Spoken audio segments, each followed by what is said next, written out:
Yeah. Hustling and grinding, don't know where to go. Emerald Coast board, got the knowledge flow.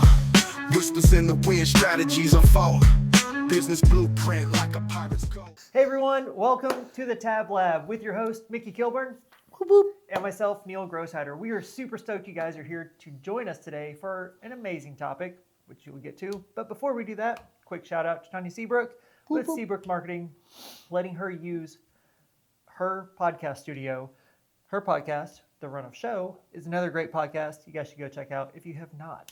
You okay? I'm okay. All right. You know, we just get started and we just start talking. He was making fun of me earlier. Never. So it's kind of hurt my feelings. Still thinking about that. Here we go with the Air Force crybabies It's almost like, you know, it's almost like when your dad tries to pass along something to you that you don't want, but then you have to deal with it because they pass it to you. But it's their legacy. But Oh, wait a minute. it sounds like a trap. Sounds like a podcast. Huh, that's funny. Today's episode is actually the legacy trap. And that's what we're going to talk about today because so many entrepreneurs work for their family. They work for this legacy. They work to make their families, to build that legacy for their families so they don't have to work in the future. Mm-hmm.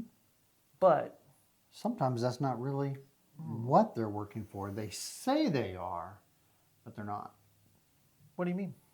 Well, you know, like you could very easily say that we're building Tab Lab for Eleanor. It's true. And we're going to work hard, but sometimes we use that as an excuse to work hard Oh, or be a workaholic. that sounds oddly strange. Sound familiar? It does sound familiar. It's kind of what entrepreneurs tend to do. It is. They get really comfortable working, and that becomes their safe space. Mm-hmm. Absolutely. They put the label legacy. I'm building a legacy out of my work, and now what just happened? So that's what we're going to get into today because there's a lot to unpack with this one. We will try to keep it as contained as possible. Try. Yeah, but there's so much to it because it is so easy, just like you said. It is so easy to just be like, man, I got to get this right. I got to do this for my family. If I do this, we can now do this.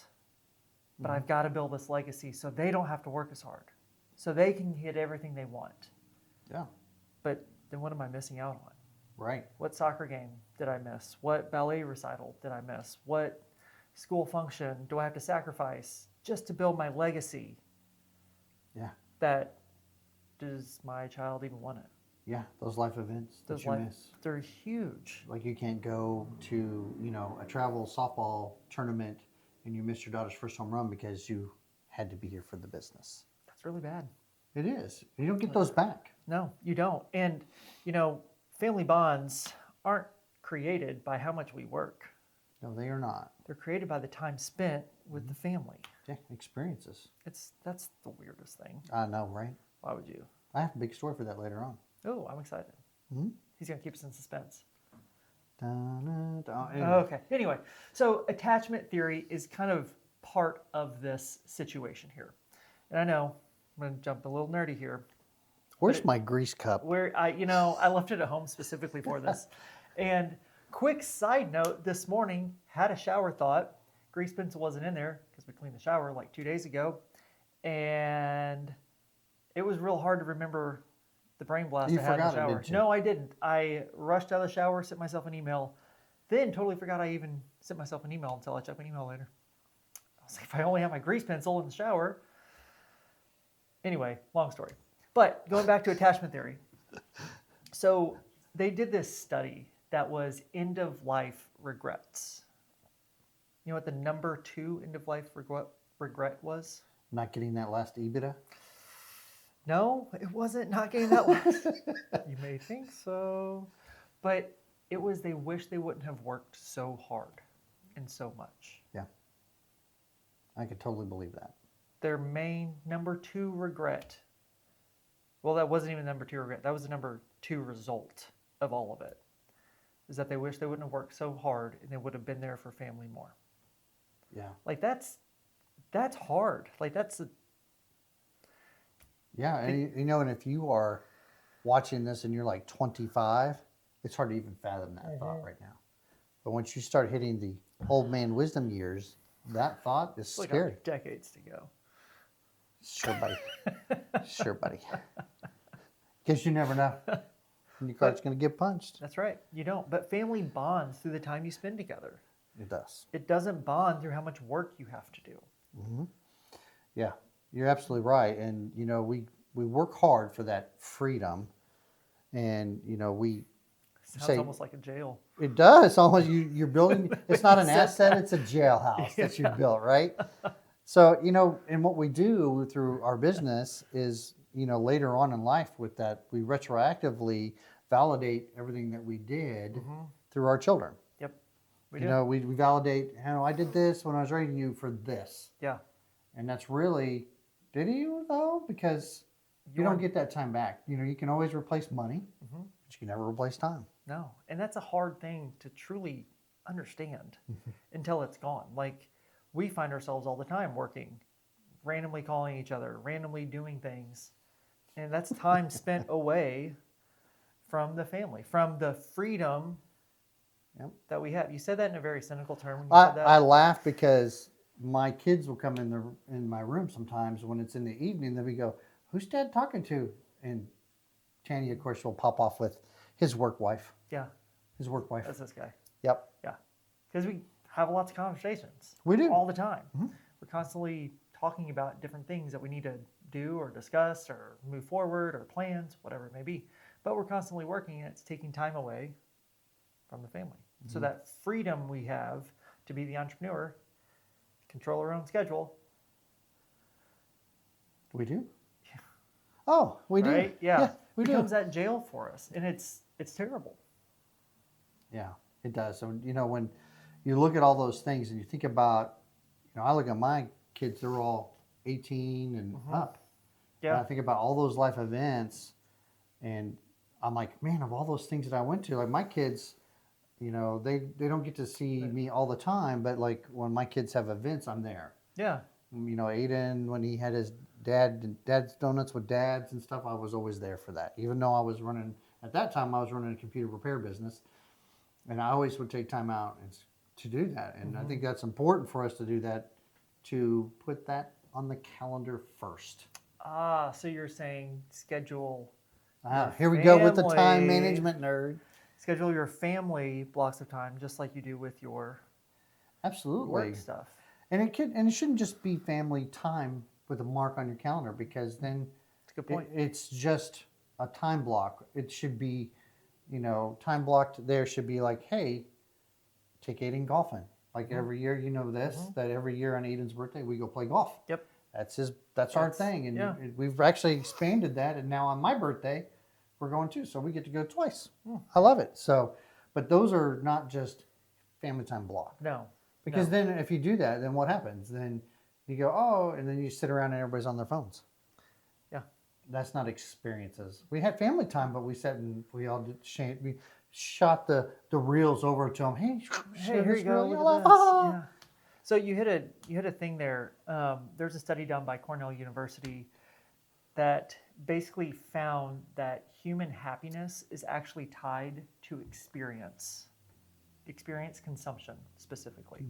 So experience consumption is what fuels the actual human happiness. It's not the presents you buy, not the cars you give your kids, not the vacation that you want to pay for, you just never have time to do it. You Absolutely. got the money for it, you just never have the time to do it. So there's an experience gone. Yeah. Yeah, so that happiness that entrepreneurs are losing out on is literally tied to the experiences that they're missing with their significant others, their loved ones. Yeah, you know, here's my story. Oh, I man, told you I here we had it go. for later. We did. Get On ready. that note, so working in the businesses, trying to grow businesses, we always talked about taking vacations, talked about, and we never did. It's a fantasy thing. And finally, one year, my brother goes, hey, let's take family vacations together. That sounds like a lot of fun. It was going to be, I thought it'd be a lot of fun. And I'm like, you know what, we're going to make this happen. And we went. And it was funny because it was my brother, and my brother's very fun, loving, goofy guy. unlike me. Yeah, that's weird. Yeah, so we thought it Sarah's would very be. stern, very rigid. Yeah, I am. That's my kids. I'm mean. Yeah. Tell me about it. So we had nicknamed before we started this vacation. We said, "Hey, this is summer of Hold My Beer," because my brother can be a little goofy, crazy, and do Yeah. stuff like that. There's even a picture where we wrote the year and Hold My Beer, right? Yeah. And so we went to Dauphin Island for this vacation, and we were living in Nice. Oklahoma at the time. And we realized when we got there that the GPS couldn't keep up with us as we were driving out. So it was constantly going, do a U-turn, do a U-turn. So it became the summer of the U-turn. Instead of Hold My Beer, it was summer of U-turn. And when we got back and we kind of reflected about how much fun we had, my nephew got so sunburned, he walked around like the little Michelin man guy. Yes. He was so burnt, poor kid. But it was, those memories and experiences that we had. And I realized when we got home, my wife and I were talking about it, and I said, I bet the kids can't remember what they got 2 years ago for their Christmas present. But till this day, and that was 10 years ago, they still, he's over here laughing at the summer of U-turn right now because it's a vivid memory experience. It's an experience. That was way more important than those gifts that I was giving them that they just forget about. Yeah, because they found that those experiences are actually tied to emotional happiness, so emotions, and that's what charges the memory. Yeah. Gifts don't do it. Gifts aren't emotional unless it is a family heirloom type gift. Yeah. Gifts aren't that emotional. Like Christmas presents, I can't even tell you what we got Eleanor for Christmas. Yeah, I don't even remember. Yeah. I remember Christmas Day, opening it up, having fun, those kind of things. The experience of the joy, but not the presents. Yep. Aiden and I have a Christmas tradition that when we get the tree all up, it's decorated and done. We started it when he was a little bitty. Hard to imagine him being little bitty now, but we laid under the tree together and we looked up all the lights and decorations, and my wife took a picture of it, and that's become a tradition. He's 18 and as tall as me, and his legs hang out to here under the tree, but we still take that picture every year. Part of it. That's that experience that he'll remember, and when he decides to have kids, he's probably laughing now, that he'll have those memories and he'll create those memories with his child. Correct, because the legacy being built is not the money, is not the monetary assets given to the children or your family. It's the memories. Exactly. It's those experiences. So getting back to this legacy trap thing, because we could talk about great memories all day long and how that emotionally charges us, and that's what we get really excited about. We're trying to create these because it's hard to go to Disney World on zero budget. Disney World's expensive. So we have to make money somehow, right? So we have to work. We have to do all these different things. But when do we stop? Yeah. When do we say, hey, we have enough to actually do this? We have enough to spend time with our family. We have enough to make sure we don't have to work Friday nights. So we're there for every pizza movie night. Yeah, and this brings up to me, when you are looking at, when you're doing a business, you should have time where you sit down with your spouse, significant other, wife, husband, or whoever. What is enough? What's enough? And then this kind of leads into, we're kind of going into, how do we fix this? But you should also be interviewing your children and talking to your children, asking them questions about, hey, when you think of dad's business and dad, what do you think about? What do you think about? And here's the hard part. Listen. Don't defend. Don't listen. Don't argue. Try to or justify. Defend it. Yeah. Don't say, well, I'm building you a legacy. Because that's just creating guilt for your children. Correct. Just listen to what they say, because the truth is right here is that their perception is their reality. Yep. That's a hard truth. You want to say that again? Their perception is their reality. That's hard. And when you're not there. It is. Because you're building that legacy. You're not there for pizza movie night every Friday because you're doing something. Or every Thursday you have to go to this networking event. So they know they're not going to see you there. Yeah. Because you have to network to build your business, to keep your brand, to keep the face. Yeah, because your perception is, oh, my kid's happy. He's getting to do all these things. He's on the travel baseball team. He's going to go to do this and do that. Yep. And his reality is, man, I sure wish Dad was here to see me play ball. Correct. That's a hard legacy that we're leaving our kids. Because now when they grow up, yeah, dad was never home. Mom was never home because they had to work. They had to go to these networking events. They had to do these things. So we just never saw them. You know, and That's reality. And the bad part about that is if you're not careful, what you'll notice is when they're going to go to the movies, they stop asking you to go because they know dad can't go. Dad's got to work. Yep, that's exactly right. So then you become the second parent, the spare. Yeah. The spare parent. The spare parent. And they won't ask you. They won't say, hey, Dad, I'm going to go see this movie. Do you want to go? Hey, Dad, I got a ball game. Can you go? They're just not going to ask because they just already know the answer. Even if they don't have kids, spouse, significant other, Absolutely. girlfriend, boyfriend, whatever. It's like, well, I didn't even ask you to come to the movies with my friends because we thought you were working. Yeah, absolutely. And then that goes along, and then, then there's inside jokes. Yeah. So now your wife and or husband and kids or their friends groups are telling jokes, and there's an inside joke, and they're all giggling and laughing, and you're like, what's so funny? What's so funny? Because you missed the inside joke because you were too busy checking to see where you are in your sales for the quarter. So you're telling me my legacy is not with the fun times I can experience. My legacy is with my sales sheet, my P&L statement. Is he even listening to this? No, sir. What? No, That's not... No, you need to go back and watch this podcast again, I should. sir. So what you're saying is the legacy I'm actually leaving behind is an absent spouse, an absent parent, an absent person to my friends and family. That sounds like a terrible legacy to leave somebody. Yeah, and to add on to that, so you finally get to that golden age and you're finally ready to hang it up, sell the business because now the kids don't want the business. That's a whole nother topic there. We'll get there. And now you're like, hey, honey, I'm retired. Let's start doing all these things. And the reality is your wife has built a life outside of you because you're not present. And so now your wife is like, wait a minute, you want me to stop all this stuff that I'm doing with my friend group, my girls group or guys group, whatever it is. You want me to stop that now that you have time for me? That's not what I want. Yeah. Again, this sounds like a terrible legacy. It is. That we're leaving.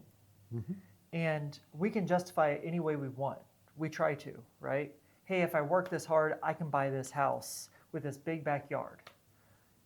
We work that hard. We get to be able to buy this house with this big backyard. We're super excited. And then it's, oh, well, I know we want a pool, so let me keep going. And we keep our goals, they don't stop. They actually just start moving. Oh, like a moving goalpost? Moving goalposts, or the hedonic treadmill is what it's called. Here we go with the nerdisms. Here we I go. know. Go ahead, Grease. Let it go. I'm going to sip here on my beverage while you talk about your Grease stuff. So it's called a hedonic treadmill, but there's a study by Brickman and Coates that actually came out, and they call it hedonic adaptation. So the hedonic treadmill, basically all that is a moving goalpost of goals, saying like, hey, if we do this, if I get to this number, we've reached our goal. But it's usually, we get to this number, but take out the Dale Carnegie training period, and you don't add an and behind it, you add a but behind it. But we want this, so the goal just moves a little farther. So you just continue working for it. So the hedonic adaptation, what that means is basically the income and growth of the company is actually equal to your expectations of what you can do for the company. So as the company grows, as your business grows, your expectations grow with it.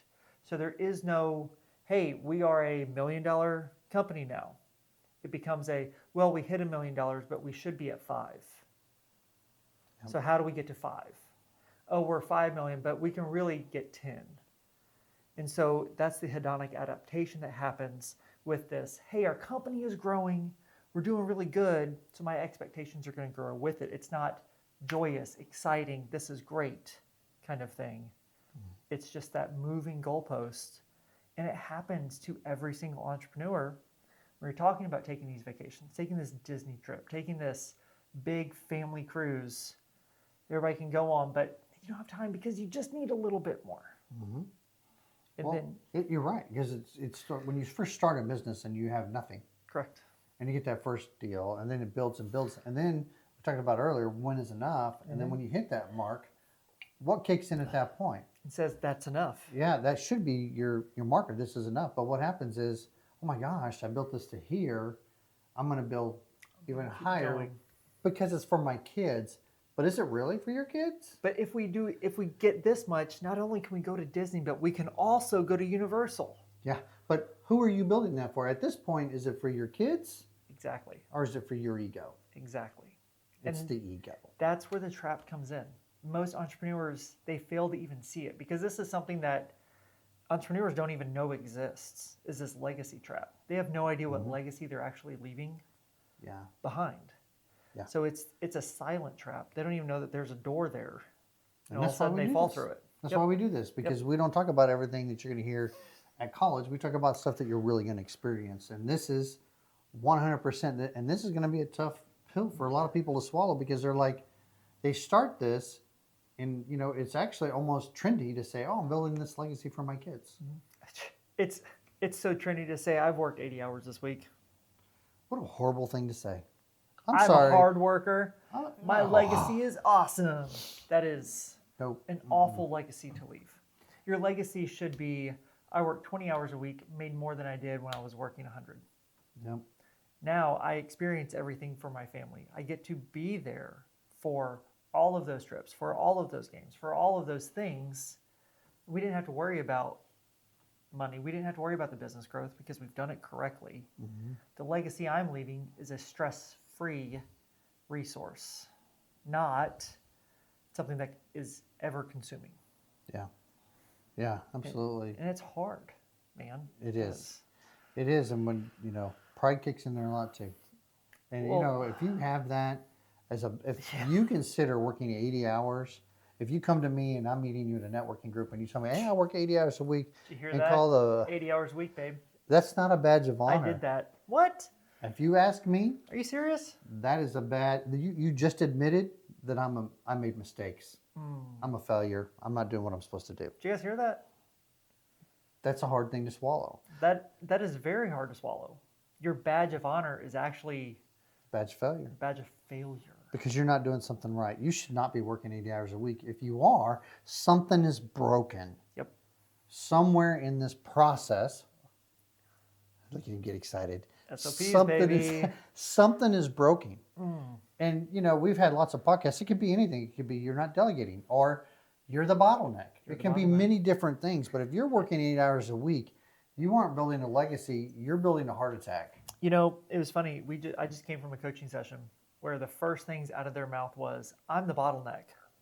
I worked 80 hours last week and I'm the bottleneck.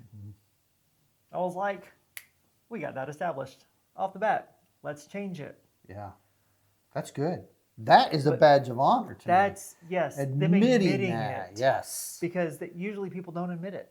They admit it as a badge of honor, not I'm the bottleneck, I worked 80 hours. It's I worked 80 hours because we're busy. Yeah. So I hear it as you're busy, you're not productive. Yeah.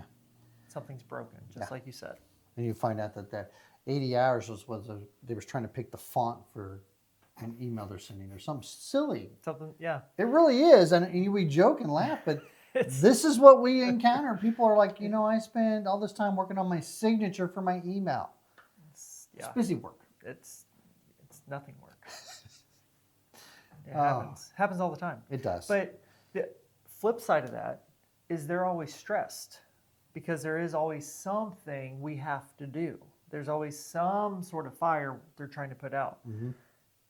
Even if we made our fire. That's a hard pill to swallow right there. Because it's real easy to say as business owners, as entrepreneurs, hey man, we are busy. We got so much stuff to do. Oh man, I'm not super busy. Let me work on this now because I've been meaning to work on this. Yeah. Oh, I don't really want to go to that thing that is happening with the family because that doesn't seem fun at all. Or I have no interest in doing that. Or there's tension. There's tension in the family. There's tension in my life. I'm going to default to work because I'm good at that. I create my own fires, just keep myself busy. Yeah. It's called self-efficacy. Oh, yeah.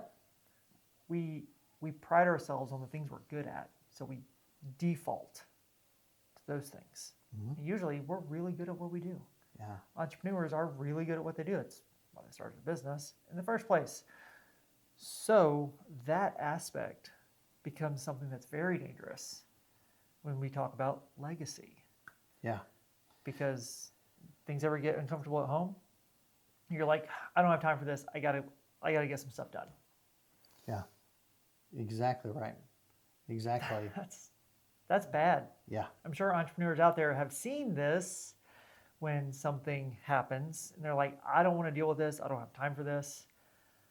I'm going to go back to work. Yeah. Exactly. I have to pick up my email signature. Yeah. So let me switch gears a little bit. Here we go. So this is one part of legacy, right? We talk about leaving or letting my kids have a life or my family Correct. have a life that they want and Yeah. deserve.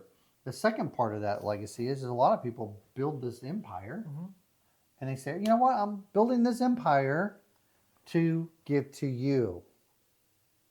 Yay. And so dad says, hey, Aiden, I am building this giant brokerage empire. So you guys, You're welcome. yeah, you're welcome. We've got 50 agents now. You'll get your license when you hit that age. Perfect. Your sisters will get their license.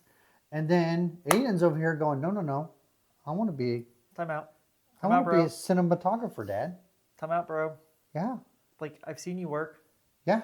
And you know, I learned this early on because I had started with that thing, thinking maybe I could leave a legacy for my kids. And I started talking to my kids going, hey, what do you think about being a real estate agent? Wearing my little badge, my little card in my pocket, feeling full of myself. Badge of honor right there, baby. It was. And you know what every one of my kids said to me? Heck no, Dad. Want no part of that. I wonder said, why. I said, what do you mean you don't want any part of that? And every one of them said, we see what you do, Dad. I want no part of that. You know, What? yeah. I'm doing this for you, Aiden. I'm building this. I'm sacrificing. Yes. And then there's guilt on his part because now he's thinking, oh, no, I don't want to do what you want to do, Dad. I want to do what I want to do. And there's that expectation that he's going to sacrifice his life to live the legacy that I have planned for him, which is completely unfair. It's 100% unfair. Yeah. And so I shifted now, and now I've said, okay, you don't want to do this? Now my vision is, how do I sell my business or make money on my business after I decide to start being a full-time cruiser and all-inclusive person? Didn't you spend enough time on a ship? I did. I did. Let's go with all-inclusives, right? There you go. There, that's a little better. Yeah. Hop on the airplane. Yes, You're yes. welcome. Yes, yeah. to Thanks, get buddy. there. Yeah. Yeah. But we do, don't we? But this is a really valid point. So you actually did something most entrepreneurs do not. You had this conversation with your family, with the generation it would pass to. Did you guys hear that? He just admitted I did something right. Well, He's- he admitted I did something right. It's on camera. We recorded. Do not edit that out, Aiden. Yeah, Leave that in this- there. Leave this part in there. Because this is something that most entrepreneurs fail at. Because they Yes. do build this legacy for their family.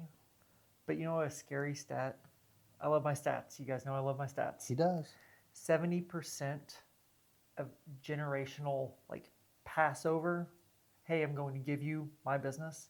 70% of those fail. That's staggering. You know why they fail? Tummy grease. Here we go. You're welcome. The kids or the family member who it's getting passed to, they don't want it. That's Yeah. not their legacy. That's That's not right. what they want in life. They literally feel like you are handing them like this 200-pound exotic animal that you sacrificed your entire life savings for to give to them.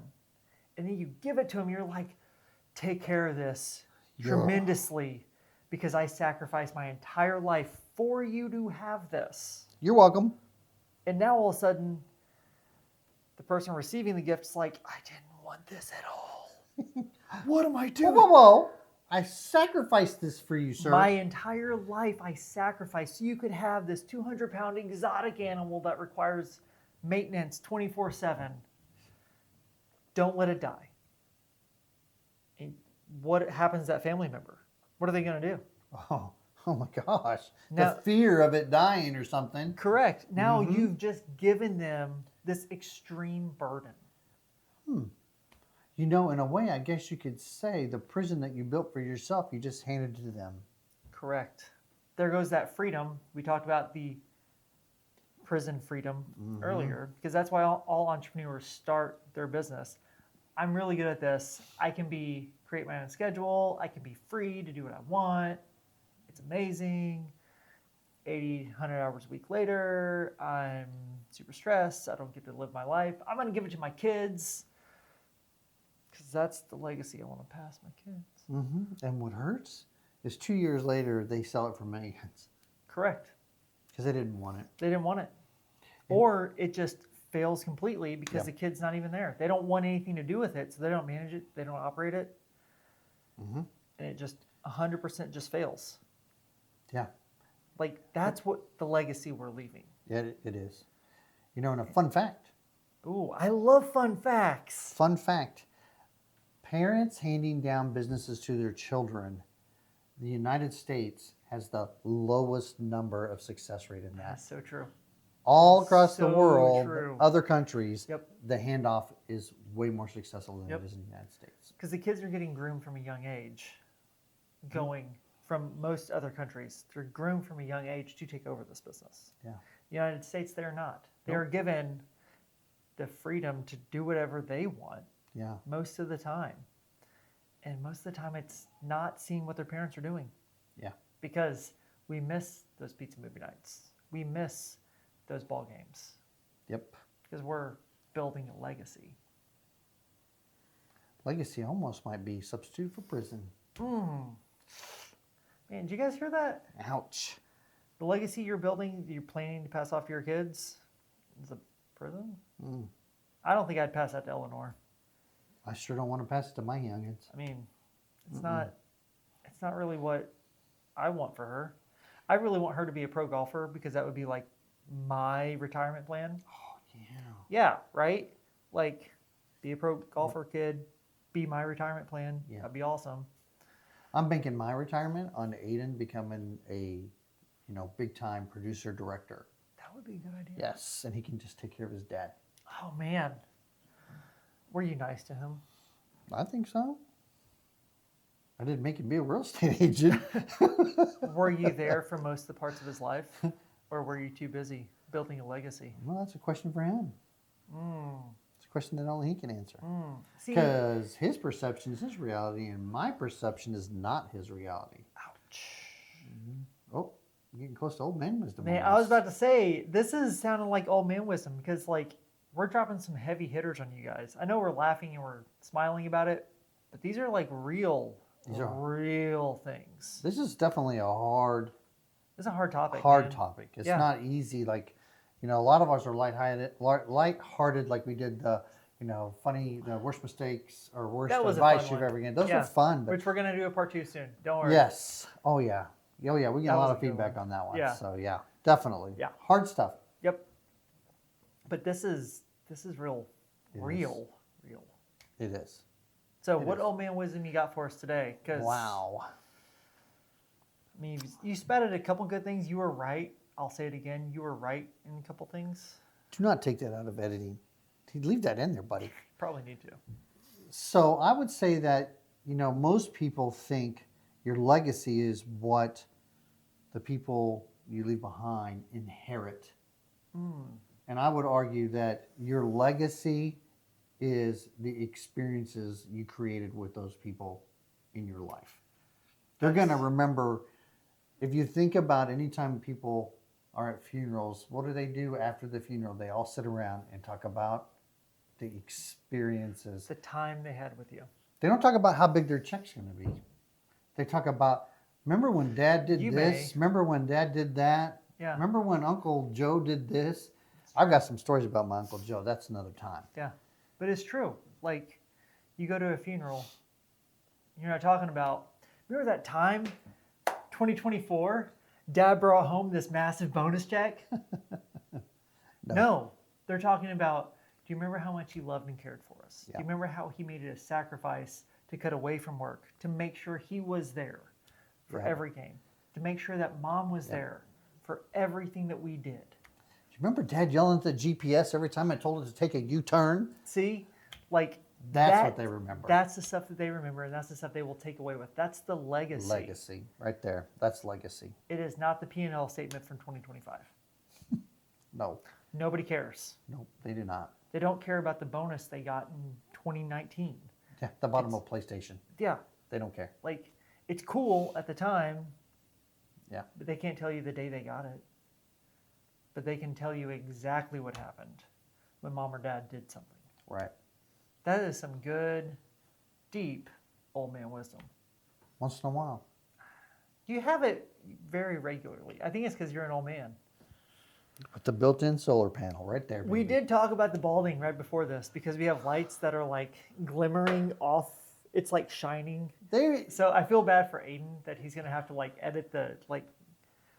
right, and it Spotlight wasn't off his head. even you giving me grief. It was my son. I know. Like I gave myself grief. I was like, the silver is gonna be like shining, Yeah, but the bald spot, that's all you, bud. yeah. They're like, oh, silver fox, and then over here it's like, oh, solar panel glaring. Yeah, not right, man. That checks. Not right. That checks. So the legacy trap it's a real thing that entrepreneurs they don't even understand from when they even start. Mm-hmm. They see it as, this is what I can do. I see this in my nephew so much. You've met Clayton. Clayton's a good kid. Dude, he Yes. is an amazing, such a driven young man. He is. And he is trying to create this legacy, which I love it. Love it. But we had this hard talk of the time you spend working is time not spent with your significance, with your family, with your friends. You're losing that. You can never get it back. You will never be that person with them because you were working so much to build this quote unquote legacy. Look at that gray hair growing. He's getting some old man wisdom there. That came from Corey now. You know what? And I'm going to say this. They're going to kill me for that. But yes, that came from them. I'm going to say this on camera. Listen to your Uncle Neil. He's wise. That's some Ayo. good wisdom there. That's right. But it just goes to every single young entrepreneur out there who this isn't a factor for me yet. I'm 25. I don't need to worry about my legacy yet. Yeah, I am not 25. But those young entrepreneurs who are like, I'm so young, I can build this legacy, I can do this, they will easily fall into this legacy trap and building this for their kids. Yeah. Well, you're like triple to 25. I'm trying to get out of the BS that's growing down Yeah. in the month. 25. He's triple that. So, FYI. Oh boy. We better wrap this up before this gets brutal. Yeah, this podcast isn't going to last much longer because somebody's on their death row. I'm going to give you some. That was good. You're welcome. Look at that Air Force boy All pops right, one yep, off. Yep, thank you. All right, since he just gave Air Force props, thank you guys so much for listening to us on the Tab Lab. Can't wait to see you on the next one. See ya. Yeah. Hustling and grinding, don't know where to go. And my coast board got the knowledge flow. Whispers in the wind, strategies unfold. Business blueprint like a pirate's code.